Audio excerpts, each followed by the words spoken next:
Is Israel prevailing in its war against Iran as the mainstream media is telling everybody in the West? No, Israel's in serious trouble. I listened to President Trump not too long ago say that Israel is winning. And of course, this is the mantra in the mainstream media.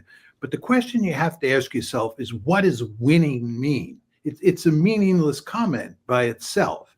And the way you assess whether a country is winning a war is you ask yourself the question, what are the goals and what is the strategy that that state has for achieving those goals?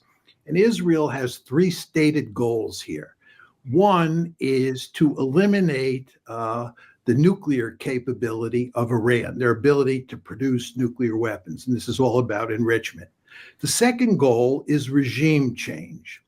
And the third goal, which is articulated by President Trump himself, is unconditional surrender. Of course, if you get unconditional surrender, that takes care of the first two goals. But these are the three goals. Then the question you have to ask yourself is, what is Israel's theory of victory? Tell us how they're going to do this. Well, with regard to the first goal, which is eliminating Iran's nuclear capability, it's clear they can't do that by themselves. They admit that. And that's why they're begging the United States to come in. And Trump is pondering whether to help them. But I would submit that even if Trump comes in, we're not going to eliminate Iran's ability to develop nuclear weapons. Then there's the business of regime change. We do not have a single recorded example in history of a state causing regime change with an air campaign. Remember, we had to invade Iraq to get regime change. We couldn't do it from the air, and we would have to invade Iran to get regime change. And nobody in their right mind is talking about invading Iran.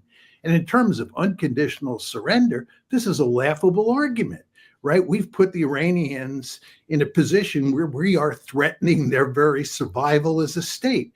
They're going to fight to the last person. They're not going to submit to unconditional surrender. So what you see here is that the Israelis have no way of achieving the goals they've set out for themselves. And even if we come in, that's not going to solve the problem.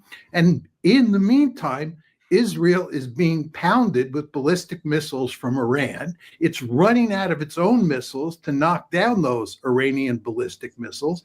And it's begging the United States to send air defenses to the Middle East to help pull the Israelis' chestnuts out of the fire. You call this winning? In my world, it's called losing.